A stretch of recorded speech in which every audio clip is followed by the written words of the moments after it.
Good afternoon. I want to welcome everyone to this afternoon's meeting of the Senate Committee on Legislative Operations and Elections. We are very pleased to have our Assemblywoman here to present today, and I believe there's also there may be some witnesses on Zoom who want to testify, and witnesses who are in person who have flown up here for Assembly Bill 302. Madam Secretary, we do have a quorum present. Majority Leader Canizaro and Senator Seavers-Ganser, please mark them present as they arrive. A few housekeeping announcements. As you know, the legislative building is now open to the public with limited capacity, and appointments can be made for meetings with legislators and to attend committee hearings. For everyone who is in person and for those online, we please ask you to keep your devices muted when you're not speaking, and please silence your telephones, computers, tablets. For all individuals who are present in our meeting room, please keep your face covering on and maintain the social distancing rules of the building. Even with our legislative building open, most people are still viewing committee meetings online through the legislature streaming service or on the legislature's YouTube channel. These meetings are also recorded and can be archived on the legislature website and on the YouTube channel and can be viewed at a later time. As you know, committee information is available on the Nellis system, which can be accessed through the legislature's website. Those wishing to provide testimony or public comment should register to participate through Nellis and select their preferred method. If you'd like to register to make your comments via telephone, you'll receive an email confirmation with call-in information. You may also submit written comments as outlined on the agenda through email or via fax. Detailed instructions for participating are available on the help page linked in a banner at the top of every page on the Nellis system on the legislature's website. When testifying, we do ask you to state your name and to spell your name, and if you represent an organization, please let us know what organization you represent. At the end of the hearing, there will be a period for public comment, and we may limit the length of testimony and the time for public comment. You may also submit your full comments in writing if you wish. Finally, we do ask everyone to be courteous to others and respectful, even if we don't agree on the issues that can sometimes be contentious. I know that that was a lot of housekeeping information, so please don't hesitate to contact committee staff or my office if you have any questions or need assistance. With that, I'd like to open the hearing on Assembly Bill 302, and we're very lucky to have Assemblywoman Summers Armstrong here to present today. Thank you for joining us, and please go ahead.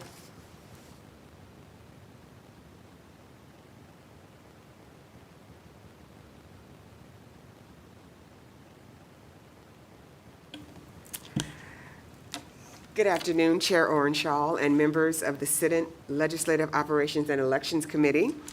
This is my first time in the Senate, so this is exciting. My name is Chandra Summers Armstrong, and I'm a representative for Assembly District 6 in Clark County. Assembly Bill 302 authorizes the Nevada Commission on Minority Affairs to request the drafting of not more than 2 legislative measures for each regular session of the legislature. I am proud to have been asked by the Commission leadership to bring this bill before you. With me today to help present this bill are Maisha Williams, Vice Chair, and the Chair of the Legislative Subcommittee of the Nevada Commission on Minority Affairs, and Emily Koo, Management Analyst for the Commission. Before I turn this presentation over to my co-presenters, I'd like to read a short portion of an email submitted in support of this legislation by previous member Evan Louie, who sat on the commission from 2013 to 2020 and served as chair of the Economic Development Committee for the Nevada Commission on Minority Affairs. His full email has been uploaded to Nellis, but I'd just like to highlight a little bit from his email. Our state has recognized a demographic shift to become a majority-minority population and comprises of a large constituent base in your districts. Nevada is highlighted as the first in the West during the presidential election caucus and seen as a state representing our country's diversity. Since my previous role of Nevada State Commissioner on Minority Affairs, I continue to work with business leaders, trade associations, chambers of commerce, diversity initiatives in higher education, healthcare professionals, and civic leaders who are also supportive of the NCMA. During the legislative sessions, our organizations and peer advocates collaborate on bills impacting minority communities. The two legislative measures would further advance the NCMA accomplishments on behalf of the African American, Latinx, Asian American, Pacific Islander communities within the legislative process. Thank you for your consideration and support of AB 302. And that was submitted, or it was dated March 26th, 2021. At this time, I will yield to the co-presenters, and I thank you so much for your time. Thank you very much. Thank you for your presentation. And I had the privilege and pleasure of getting to know your predecessors, both Assemblyman McCurdy, Assemblyman Munford, and former Assemblyman Williams. And I think it's awesome. I think you're the first, our first female representative of Assembly District 6, and I know you're doing a tremendous job over in the other house. So thank you for presenting Assembly Bill 302. And whoever would like to proceed, please come forward. And thank you again for traveling all the way up to Carson City today. I know it's a long trip to get up here, and thank you.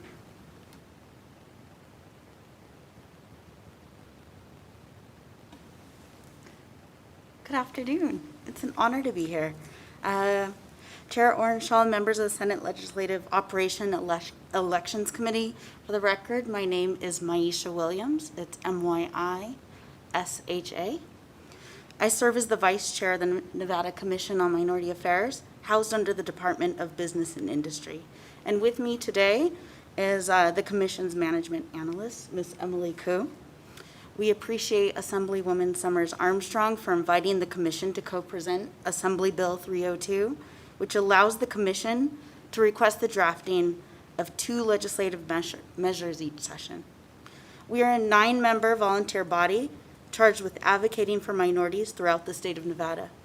While the Commission is actively involved across all concerns affecting Nevada minorities, we concentrate on 7 main areas of focus, which are also aligned with our subcommittees. They include education, housing, employment, civil rights, health, economic development, and lastly, legislative, which I have the honor to chair. Commissioners are appointed with careful consideration for representation across minority groups. And as trusted ambassadors, we're highly involved in community activities. We take lead on disseminating information and resources that are crucial to the health and education of the communities that we represent. The Commission actively participated in the 80th legislative session, supporting measures addressing inequalities in minority communities. And with support from Senator Harris, we successfully passed Senate Bill 211 to increase funding for the Commission. This session, we continue on this important path and are backing legislation that addresses disparities that have been exacerbated by the pandemic. Over the past year, commissioners have heard directly from a wide range of diverse community members about challenges related to economic conditions, illness and vaccinations, mental health, and social injustice. As community leaders, we often act as the eyes, the ears, and the voice of the minority communities we serve. We strongly believe that this creates a duty to redirect these common concerns that we're trusted to remediate and propose needed legislative solutions that will ultimately improve the quality of life for all Nevadans. Our request for 2 BDRs aligns with precedent set by the Commission over the past few legislative sessions. With 7 subcommittees representing minorities statewide, we have the difficult task of selecting only the most pressing issues brought to the Commission each session, with the added challenge of locating BDR sponsors. We feel that passage of this initiative will help our volunteer body to focus our time and efforts to the causes that need our attention the most. We're very grateful to have the support on this initiative of so many legislators, community partners, and leadership within business and industry. Mr. Chair and members of the committee, on behalf of Nevada's minority community and the Commission on Minority Affairs, we want to thank you for this opportunity to present this bill. My colleague and I are happy to answer any questions that you may have. Thank you. Thank you very much. Thank you for presenting. And members, any questions for our presenters? Vice Chair Lang. Hi, thank you for coming up. And thank you for giving us a little bit of the history, because I was asking the chair some questions before the meeting, because I'm a freshman legislator, and I wasn't aware of kind of the history of your commission. So I think that's really great. Look, my district, I represent Senate District 7 in Las Vegas, a huge minority district, and many times the minority community isn't represented. And so I'm excited about this, and I think that 2 legislative measures is great, but I would also like to, Chair, if I could, ask our council, is it, I've noticed in the hearings that we've had that commissions come to us with, and they have BDRs, and it's all over the board who has what. Is there some kind of standard that commissions usually have, or how do we decide how many commission gets, or? Thank you. This is Brian Fernley, Committee Counsel. The requests for state agencies are set forth in statute. So it's the legislature passing bills that determines how many bill draft requests an agency, a commission gets. Currently, there are, the governor's office has an allocation of 110 bill draft requests, which are requests that are submitted by the executive branch agencies to the governor, and then the governor selects 110 to submit to the LCB for drafting. There are also a few other commissions and boards that have their own bill draft requests, but that's all set forth in NRS 218D, and I'd be happy to send you a list of those entities that have bill draft requests. Thank you, Mr. Friendly. Any follow-up, Vice Chair Lang? Yep. So, I like this and I want this to happen. I just feel like I need some background information. One thing that I really am interested in is that, so if we as legislators only get so many bill draft requests, and if we start giving a whole bunch out to different agencies and groups or whatever, then we had trouble getting through all our bills we had this session by deadline. And if we keep adding more, I see that as a compounding problem. And so I'm just trying to figure out if this is the best way to go to get them BDRs to be able to accomplish what their goals are, or if there's another way that's better. And I can answer that and kind of lay out the timing for how these BDRs would work. Under this bill, the 2 BDRs for the Commission on Minority Affairs would need to be submitted to the LCB for drafting by September 1st, and they would need to be drafted and pre-filed by the 3rd Wednesday in November. So these would be early, be done early in session and be ready for hearing and consideration at the beginning of session. Any follow-up, Vice Chair Lang? One question I have, Mr. Friendly, then, with the timeline given for the commission, if this passes into law, is it likely that these bills would be pre-filed bills, ready for early hearings? Yes, these in the bill itself, it says that these 2 BDRs would have to be pre-filed by the 3rd Wednesday in November, preceding the session. So they would be pre-filed and would be available at the beginning of session for consideration. Thank you very much, Mr. Friendly. Members, any additional questions? Senator Buck. Thank you, Chair Orenshaw. And I guess I have another question, follow-up to Senator Lang's. Volunteer organizations, can you also list out how many volunteer organizations, commissions get BDRs specifically when you send that information? I'm just wondering too. I appreciate Senator Lang's question. Yes, I can. I'll send the committee a list of the. There are state agencies that have requests. There are some local governments that have requests. I'll lay those out for the committee. All right, thank you so much. Just really quick too, so when in the timeline, I'm just wondering when it's submitted early, does it take priority then over legislator bill drafts, or how does that work? I guess I wouldn't say it takes priority over other bill draft requests. These ones would just have to be completed, drafted, and introduced or pre-filed with the Senate or the Assembly by the third Wednesday in November. So at that time, that's the same day on which the state agency bills and the local government bills have to be pre-filed. So it would be done with that allocation that we do the fall preceding the beginning of session. Thank you. Any additional questions, Senator Buck, Vice Chair Lang? So,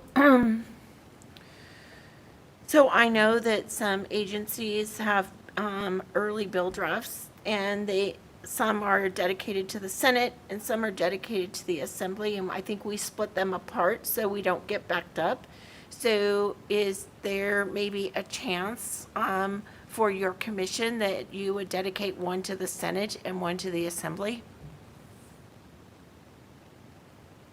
Please go ahead, Vice Chair. Thank you. So through Chair to Senator Lang. You can go directly to the Senator. Thank you. Thanks. Thank you. Senator Lang, I think it's probably best if we defer this question to Assemblywoman Summers Armstrong. I just want to be respectful of that.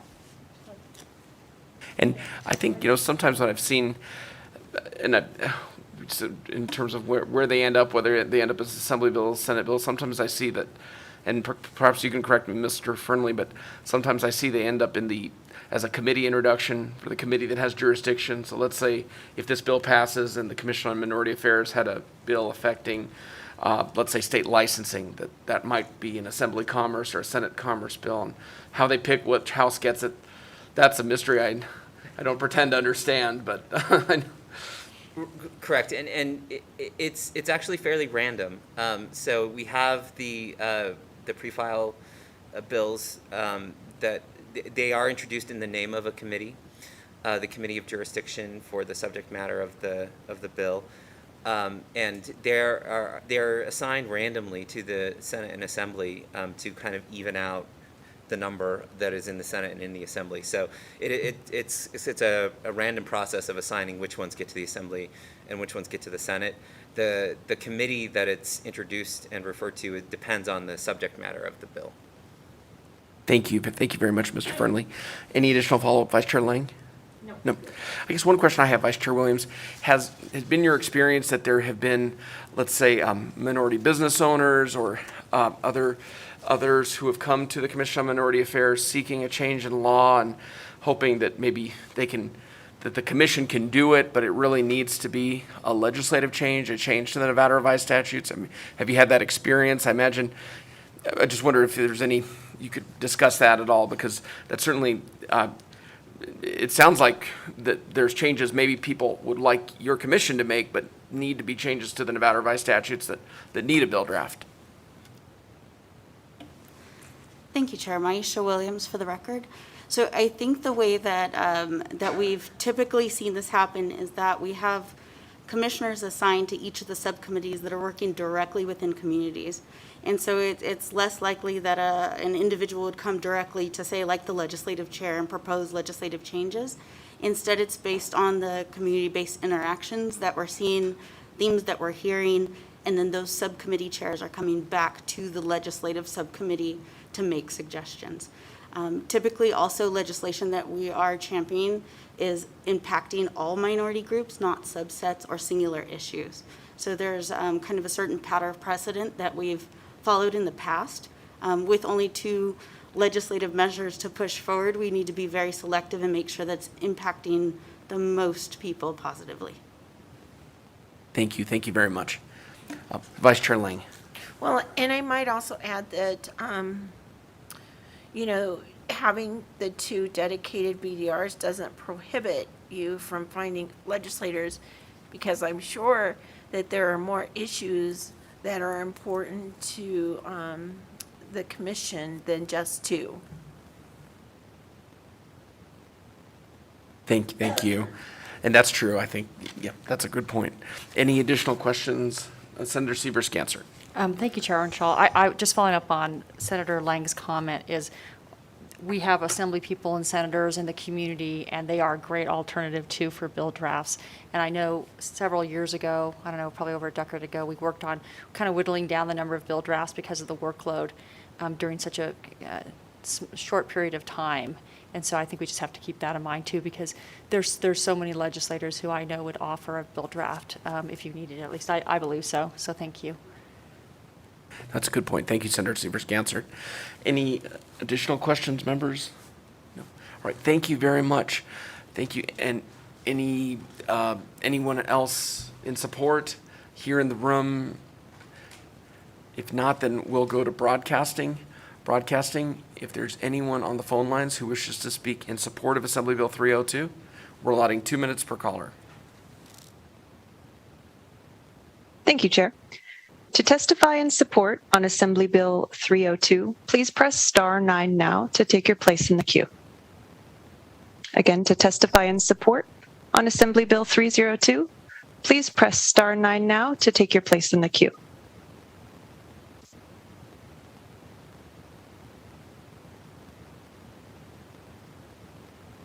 Caller with the last 3 digits, 017. Please slowly state and spell your name for the record. You have 2 minutes and may begin.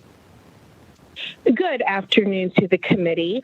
For the record, my name is Ashanti Lewis, ASHANTI-LEWIS, and I am the advocacy manager at 3 Square Food Bank, which is the regional food bank in Southern Nevada, servicing Clark, Lincoln, Nye, and Esmeralda counties. I am calling today in support of Assembly Bill 302. 3 Square's advocacy team has worked closely with the Nevada Commission on Minority Affairs. Members of the commission have had the opportunity to visit our facilities, and collectively as a group, we have shared our short-term and long-term goals related to diversity, equity, and inclusion, especially in the arena of food insecurity, public health, and healthcare disparities. The commission does great work, and we believe allowing them to utilize their own legislative measures will help to address many of the urgent needs we see at the grassroots level in our community. Again, we wholeheartedly support this bill and urge the committee to do so as well. Thank you for your time.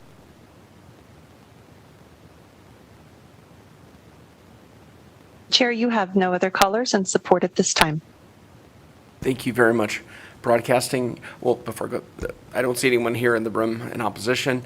Broadcasting, is there anyone on the phone lines who wishes to speak in opposition to the measure? We're allotting 2 minutes per caller. Thank you, Chair. To testify in opposition on Assembly Bill 302, please press star 9 now to take your place in the queue.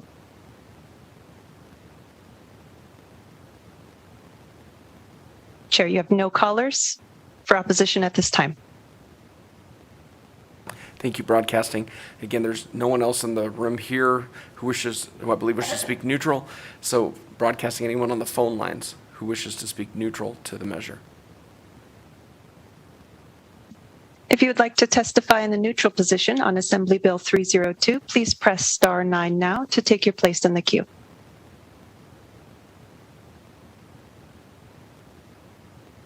Chair, you have no callers indicating neutral at this time. Okay, thank you very much. Assemblywoman Summers Armstrong, Vice Chair Williams, any closing comments you'd like to make? Feel free to come up if you'd like. Thank you for presenting the bill. Thank you, Chairman Orenshaw and members of the committee. We appreciate you taking the time this late in the afternoon to hear our request. And I will speak to Senator Severs-Ganser and confirm that, yes, the committee could ask others to allow them to have their bill drafts. But what we would like to see is that they have, since they are volunteers, that they have the opportunity to get their bills in early. And not wait for the deadline that was always crushing for those of us who are legislators to get to try and find a bill. I was lucky enough this time to have one bill at the very last minute to offer, and I was very happy to do so. But I think that by the way that they function in their meeting schedules, to be able to allow to do this early in this session would be very helpful, and allow them the agency to really work with their board, the communities that they serve, to ferret out which issues are the most important and get them presented as early as possible in the process. I thank you so much for your time and your courtesy today, and this is really exciting to be here, and thank you so much for allowing us to present. Thank you very much, Assemblywoman, for presenting the bill. Thank you to Vice Chair Williams. Thank you to for volunteering on the commission, and to the staff. We appreciate you presenting this measure. Thank you. We'll now close the hearing on Assembly Bill 302, and the last item on our agenda today is public comment. And again, there's no one here in the committee room, so broadcasting, if there's anyone on the phone lines who wishes to make public comment, we're allotting 2 minutes per caller. Thank you, Chair. The public comment line is open and working. However, you have no callers at this time. All right, well, with that, we are adjourned. Thank you, everyone.